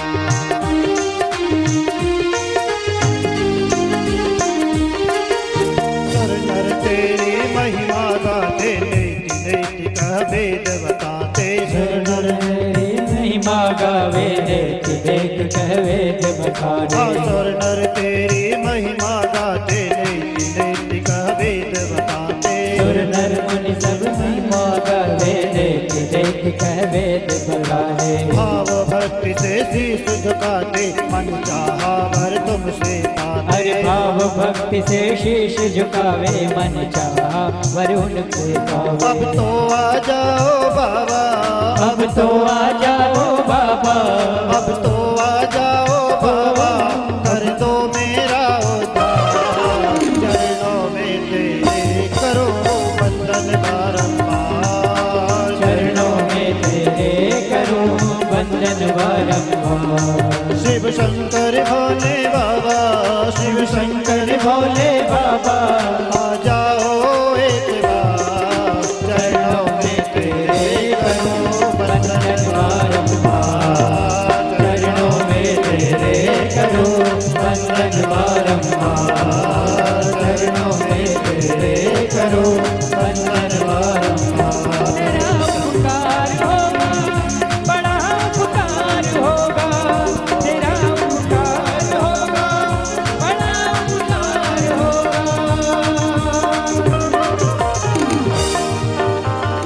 भले शंकर भगवान भगवान की जय, काशी विश्वनाथ भगवान की जय। हर हर। कंजूसी मत करो, इतने सारे लोग बैठे हो। हर हर हर हर महादेव। तो भगवान ने इस प्रकार से अनेक उनके अवतार प्रकट हुए, नट अवतार आदि भगवान ने धारण किया। अब सबका जो कहते हैं विस्तार तो संभव नहीं है, लेकिन इसके गणना करते हुए भी हम लोग आगे बढ़ सकते हैं, ताकि ग्रंथ की मर्यादा भी लंघन ना होगी।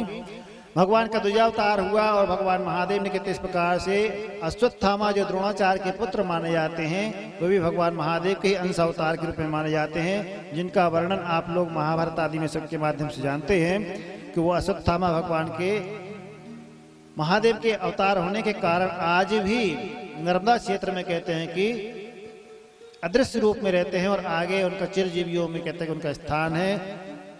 ऐसे अश्वत्थामा का वर्णन किया, वो भगवान के महादेव के अवतार माने जाते हैं। जब महाभारत युद्ध के विजय प्राप्त करने के उद्देश्य से अर्जुन ने तप किया था, देवराज इंद्र की प्रेरणा से कील नामक पर्वत पर जाकर वो तप कर रहे थे, ध्यान लगा कर बैठे थे। उसी समय वहां पर कहते हैं कि एक सुकर माने सुअर जो है आया, जिसके शरीर में कहते हैं कि वो एक असुर ही था, बड़ी विशाल आकृति वाला असुर था। अर्जुन तो ध्यान लगाए बैठे हुए थे, क्योंकि दुर्योधन का मित्र था वह असुर, तो उसने ही उसकी प्रेरणा करके भेजा था अर्जुन को मारने के लिए। जब अर्जुन बैठे हुए ध्यान लगा रहे थे भगवान का, उसी समय वह सुअर आ रहा था अर्जुन पर आक्रमण करने के लिए। अर्जुन ने तत्काल सावधान होकर के अपना धनुष गांडी उठाया और बाण संधान करके उस सुअर पर चलाया। आगे की तरफ से आ रहा था सुअर, सामने मुख की तरफ अर्जुन ने बाण मारा। ठीक उसी समय कहते हैं कि भगवान के भी महादेव ने भी अर्जुन की रक्षा के लिए उद्देश्य से और दर्शन देने के लिए किरात रूप में भगवान आकर के अपना बाण छोड़ा था। वो पीछे की पूंछ की ओर से आकर के और धरती में समाहित हो गया। अर्जुन अपने बाण को लेने जाने लगे, किरात के रूप में भगवान महादेव आए थे, उन्होंने भी बाण कहा ये मेरा है, बोले ये मेरा है। इस प्रकार से उस बाण को प्राप्त करने की प्रतिस्पर्धा में अर्जुन ने भगवान महादेव से प्रतिद्वंद करने के लिए किया और भगवान महादेव उन पर प्रसन्न हुए। इस प्रकार से भगवान ने कहता है कि किरातेश्वर रूप धर करके और उन किरातेश्वर भगवान महादेव ने कहते हैं कि अर्जुन को आशीर्वाद और पाशुपत्र अस्त्र प्रदान किया था कि इसके द्वारा तुम्हें जो विजय प्राप्त होगी। तो अर्जुन ने भगवान महादेव की आराधना भी की है पाशुपत्र अस्त्र प्राप्त करने के लिए, और भगवान महादेव की कृपा से ही कहते हैं कि फिर उन्होंने बाद में महाभारत जैसे विशाल युद्ध का विजय किया था। तो भगवान महादेव जो है सब पर आशीर्वाद प्रदान करने वाले हैं। यदि कोई भक्त चाहे कि अपनी सांसारिक कामना या पारलौकिक कामनाओं को पूर्ण करना चाहे, तो भगवान महादेव ही जो है सारे देवताओं में श्रेष्ठ हैं, क्योंकि अन्य सब देव है और भगवान शिव है महादेव। तो ऐसे महादेव की आराधना किए बिना कहते कोई व्यक्ति अपना अभीष्ट प्राप्त नहीं कर सकता है। मानस में गोस्वामी तुलसीदास जी महाराज वर्णन करते हैं, इच्छित फल बिनु शिव अवरा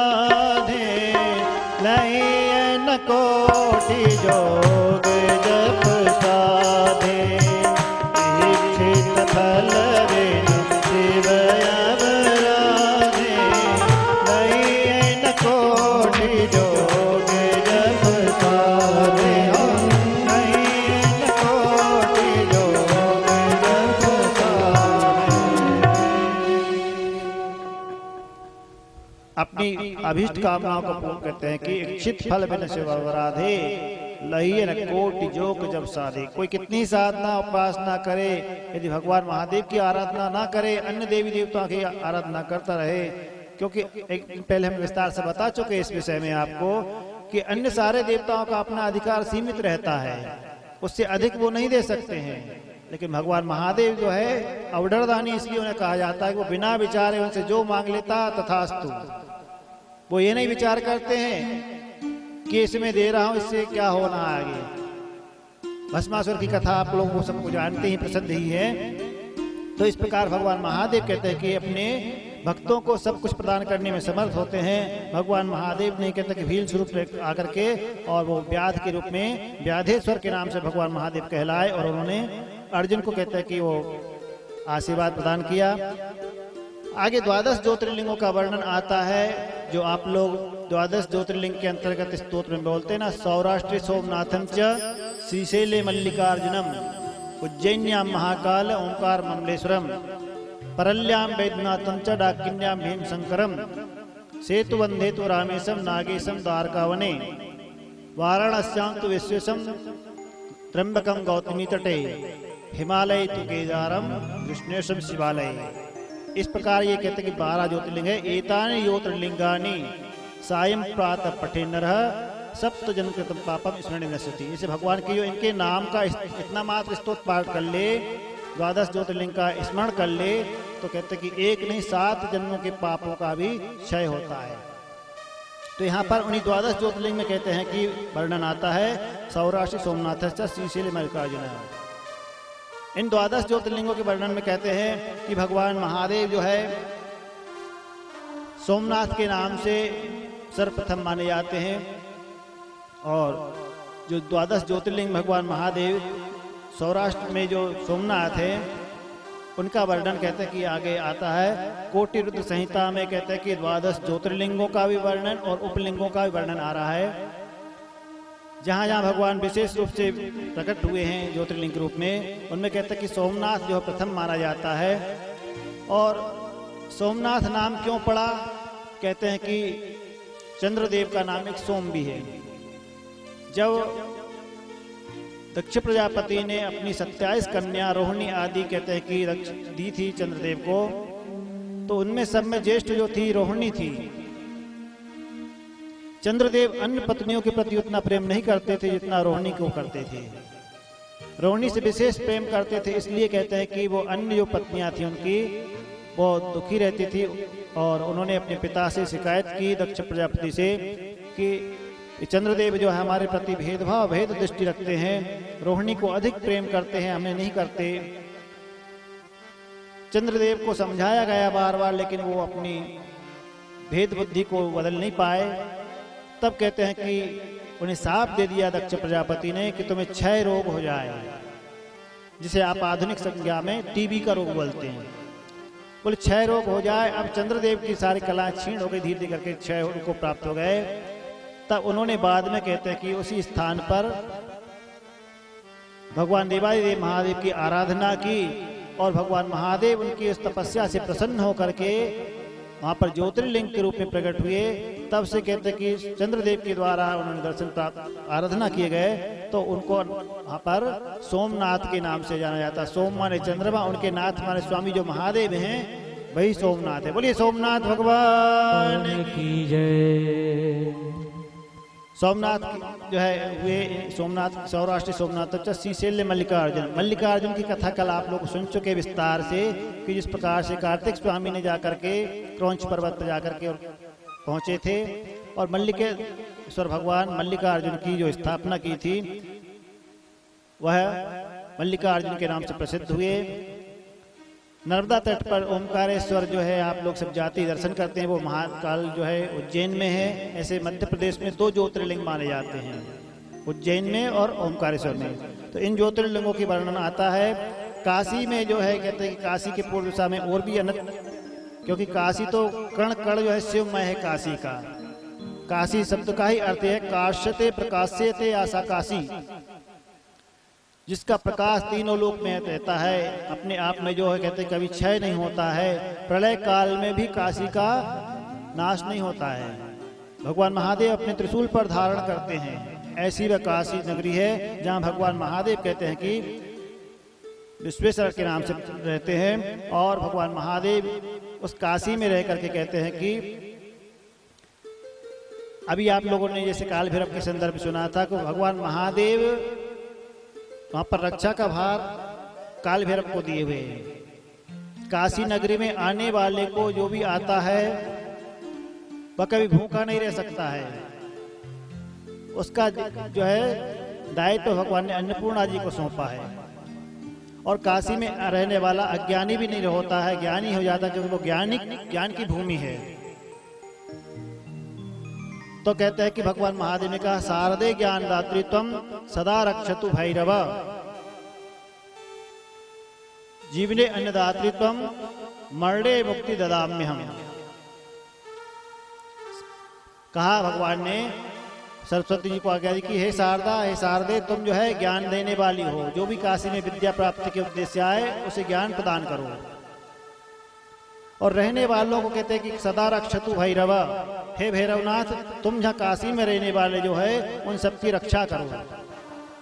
रक्षा का दायित्व जो है कहते हैं रक्षा मंत्रालय भगवान ने महादेव ने काल भैरव को सौंप दिया है।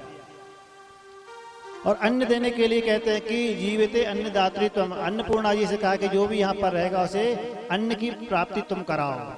और बाद में कहा कि मैं मरणे मुक्ति ददाम्यहम्, जो काशी में शरीर छोड़ेगा उसे तारक मंत्र का उपदेश दे करके मुक्ति में प्रदान कराऊंगा।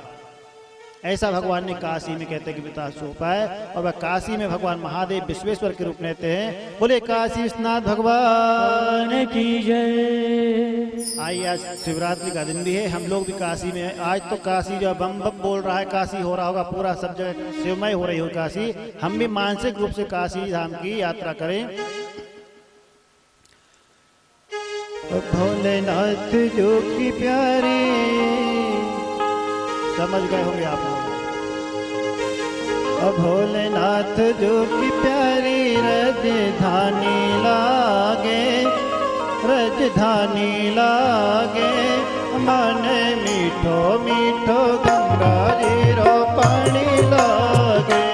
भोलेनाथ जो की प्यारी राजधानी लागे, राजधानी लागे, मन मीठो मीठो गंगा जी रो पानी लागे। भोलेनाथ जो की प्यारी राजधानी लागे, राजधानी लागे, मन मीठो मीठो गंगा जी रो पानी लागे।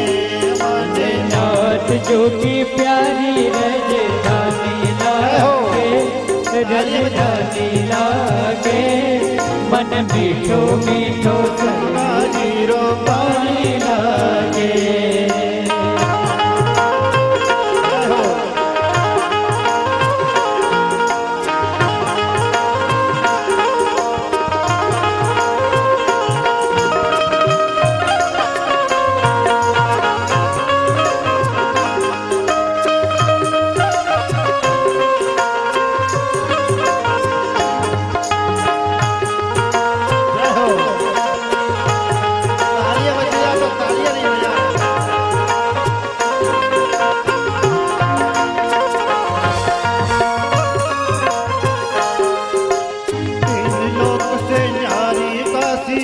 शंकर को प्यारी, तीन लोक से न्यारी काशी शिव शंकर को प्यारी।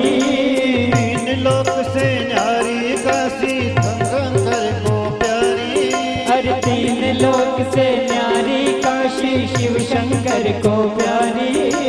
भैरवनाथ यहाँ पर बैठे करते हैं रखवाली, हो भैरवनाथ यहाँ बैठे हैं करते हैं रखवाली। माता अन्नपूर्णा शिव की पटरानी लागे, पटरानी लागे, मन गंगो मीठो गंगा जी रो पानी लागे। भोलेनाथ जो की प्यारी राजधानी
सब बोले, हर हर भोले बम बम भोले जयकारा सब बोले, हर हर भोले बम बम भोले जयकारा सब बोले, हर हर हर हर भोले बम बम भोले जयकारा सब बोले। करे कीर्तन सभी भक्तजन गली गली में डोले, करे कीर्तन गली गली में डोले, शिव की झांकी सभी दिल को प्यारी लागे, मस्तानी लागे, मन मीठो मीठो गंगा जी रो पानी लागे, भोले नाथ जोगी प्यारी राजधानी लागे, राजधानी लागे, मन मीठो मीठो गंगा जी रो पानी लागे, मन मीठो मीठो गंगा जी रो पानी लागे। कहो तालियां बजा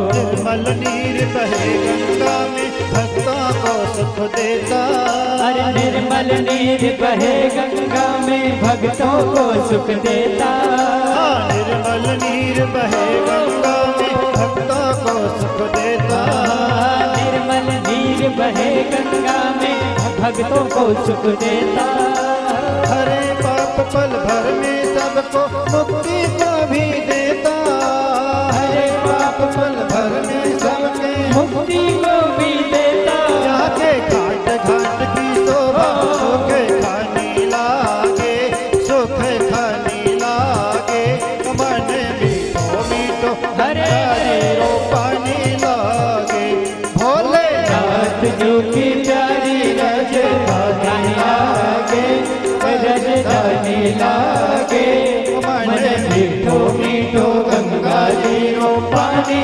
लागे, मन मीठो मीठो गंगा जी रो पानी लागे, मन मीठो मीठो गंगा जी रो पानी लागे, मन मीठो मीठो गंगा जी रो पानी लागे।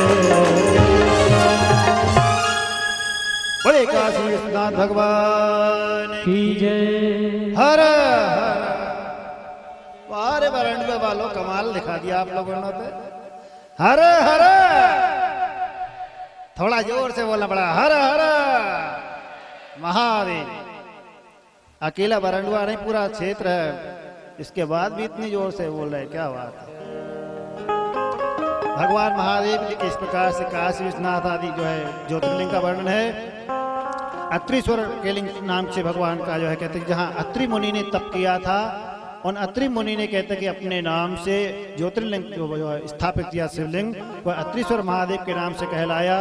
जहाँ माता पतिव्रता जो है अनसुईया जी और अत्रि महामुनि ने तप किया, ऐसे अत्रीश्वर महादेव का वर्णन किया जाता है। नर्मदा जी के तट पर कहते हैं कि नंदिकेश्वर नामक का एक तीर्थ है। नर्मदा पुराण में आप लोगों ने विस्तार से उसकी कथा सुनी होगी। जो नंदिकेश्वर तीर्थ आज वर्तमान में बरगी डैम में कहते हैं कि जलमग्न हो गया। जो प्राचीन मंदिर था, बाद में सरकार के द्वारा नवीन मंदिर बनवाया गया ऊपर, तो वह नंदिकेश्वर तीर्थ कहते हैं कि जहाँ साल में एक बार गंगा जी भी नर्मदा जी से मिलने आती है। इस नंदिकेश्वर तीर्थ में कहते हैं कि जो भक्त जाते हैं गंगा जी स्नान करने के लिए, गंगा जी में स्नान करने वालों के सबके पाप क्षीण हो जाते हैं। कहते हैं कि दरस परस और मज्जन पाना हरई पाप का वेद पुराना। तो गंगा जी में सारे पाप क्षीण हो जाते हैं नहाने वालों के, लेकिन वो सारे पाप जब गंगा जी के प्राप्त होते हैं तो गंगा जी अपने उन पापों को जो इकट्ठे हुए हैं उन्हें धोने के लिए, पवित्र होने के लिए नर्मदा जी में आती साल में एक बार वो गंगा सप्तमी के दिन। इसी नंदकेश्वर तीर्थ में कहते हैं गंगा जी, नर्मदा पुराण में आप लोगों ने सुना होगा विस्तार से कि गौ का रूप धारण करके गंगा जी स्वयं आती वहां पर, और उस तीर्थ में जो है ब्रह्म हत्या जैसे पाप भी कहते हैं कि क्षीण हो जाते हैं, विलीन हो जाते हैं। ऐसा वह नंदकेश्वर तीर्थ के नाम से है। बोलिए नंदकेश्वर महादेव की। वो ज्योतिर्लिंग ऐसा बात माना जाता है। और कहते हैं कि वहाँ पर अन्य जो है नर्मदा क्षेत्र में महाबलेश्वर के नाम से भगवान महादेव का लिंग है। और एक बार कहते हैं कि एक चांडाली जो नीच जाति में थी, शिवरात्रि का दिन था, वह भूखी प्यासी थी। उसने विचार किया मंदिर में लोग आ रहे हैं, कुछ देंगे दान दक्षिणा में रूप में, खाने पीने का कुछ मिलेगा। तो वह मंदिर के द्वार पर बैठी हुई थी और कहते कि उसने किसी दर्शनार्थी से कुछ मांगा खाने के लिए। उस दर्शनार्थी ने कहते हैं कि वहां पर बिल पत्र के जो मंजरी थी वृक्ष की, वो लेकर के उसको दे दी। अब उसने उन बिल पत्र की मंजरी को लेकर के, पास में एक शिवलिंग था, खाने की वस्तु तो थी नहीं, तो उसने उसको लेकर के और ऐसा छोड़ा, फेंक दिया, तो वो शिवलिंग के ऊपर अनजाने में पड़ा। देखिए महादेव की कैसी लीला होती है। अनजाने में भी कहते हैं कि वो बिल पत्र की जो मंजरी थी, वह कहते हैं कि उस शिवलिंग पर पड़े पत्र सहित वह जाके कहते उसका इतने मात्र में भगवान का पूजन हो गया, महादेव का। और उतने पूजन मात्र से कहते हैं कि बिल पत्र जो अनजाने में भी चढ़ गया, जिसके प्रभाव से महादेव प्रसन्न हो गए। और उस संयोग बस कहते हैं कि शिव पूजन हो जाने से उस चांडाल योनि में पड़ी हुई उस बढ़िया को भी परम गति की प्राप्ति हुई, शिव सायुज्य प्राप्त हुआ। ऐसे महाबलेश्वर नाम से महादेव का वहाँ पर वर्णन आता है। उसी संदर्भ में एक मित्र सह नामक राजा हुए, उन्होंने भी कहते हैं कि भगवान की आराधना करके और शिव सायुज्य प्राप्त किया। पशुपतिनाथ नामक एक लिंग भगवान का वर्णन आता है, जहां भगवान महादेव ने पशुपति रूप धारण करके और भक्तों को आनंद प्रदान किया। आगे हाटकेश्वर के नाम से भगवान का वर्णन आता है। भगवान हाटकेश्वर के रूप में प्रसिद्ध हुए वहां पर, और उन्होंने कहते हैं कि वहां भक्तों की आराधना करने वालों की कामनाओं को पूर्ण किया। अंधक नामक एक असुर, जो कल जिसका आपने युद्ध खंड में विस्तार से वर्णन सुना, अंधकेश्वर को भगवान महादेव ने कहते हैं कि बाद में अपना गण बना लिया था। और वो अंधकेश्वर ने कहते हैं अंधक नामक असुर ने जहाँ भगवान की आराधना की, शिवलिंग स्थापना करके, वो उसी के नाम से वह शिवलिंग प्रसिद्ध हुए, विख्यात हुए, अंधकेश्वर के नाम से। वहाँ पर कहते हैं कि जो जाकर के भगवान शिव की आराधना करता है, वह भगवान महादेव की कृपा से कहते हैं कि अपनी अभिष्ट वस्तु को प्राप्त करता है। तो ऐसे जो है कहते हैं कि सोमनाथ आदि की जो उपलिंग भी है, जो द्वादश ज्योतिर्लिंग के अलावा, उनका भी यहाँ पर वर्णन किया जा रहा है कि भगवान महादेव इन ज्योतिर्लिंगों के रूप में सोमनाथ और मल्लिकार्जुन आदि जो हैं उनके रूप में आते हैं। महाकाल का वर्णन किया गया कि महाकाल भगवान महादेव जो है, जो कालों के भी काल महाकाल कहलाते हैं, उन्होंने एक राजा पर कृपा की और राजा को कहते हैं कि उसके संकट से निवृत्त किया। उसके विरोधी राजाओं ने नगर को घेर लिया था चढ़ाई करने के लिए, उज्जैनी के राजा को। उसने मानसिक रूप से भगवान महादेव की शरण ग्रहण की और भगवान महादेव की कृपा से कहते हैं कि वो जितने भी उसके विरोधी राजा नगरी को घेर कर आए थे, वे सब के सब कहते हैं कि वहाँ पर से पलायन कर गए। और भगवान ने अपने उस भक्त राजा की जो है रक्षा की। वहीं पर कहते हैं कि वह चंद्रसेन नामक राजा की रक्षा करके, और एक श्रीकर नामक गोप जो था, वह भी महादेव की कृपा से संकट से निवृत्त हुआ और भगवान की कृपा प्राप्त की। इस प्रकार से भगवान महादेव के कहते हैं कि जो ज्योतिर्लिंगों में ओमकारेश्वर जो आप लोग दर्शन करते हैं, नर्मदा जी के बीच में मध्य में है, उनकी अपनी महिमा है महादेव की। जो परिक्रमा करने जाते सभी लोग बाद में जल चढ़ाने जाते ही हैं। ऐसे केदारेश्वर भगवान महादेव जो है हिमालय में विराजमान है। जो उनकी दर्शन करता है वो भगवान की कृपा से कहते हैं कि अभिष्ट वस्तु को प्राप्त करता है। क्योंकि जो है जैसा निर्देश प्राप्त हुआ था पूज्य स्वामी बादामगिरी जी महाराज जी के द्वारा कि 3 बजे तक आज कथा को हम करेंगे, तो ठीक 3 बज गए, 1 मिनट ज़्यादा न कम हमारा नियम अपनी जगह पर स्थिर है। और इसी तरह से कल आगे भगवान के भीमाशंकर आदि की कथा करेंगे। आज हम यहीं विराम करेंगे। कुछ जो समिति का आगे का कार्यक्रम है वो आप लोगों के सामने मिलेगा। बोले शंकर भगवान की जय। हर हर महादेव। हर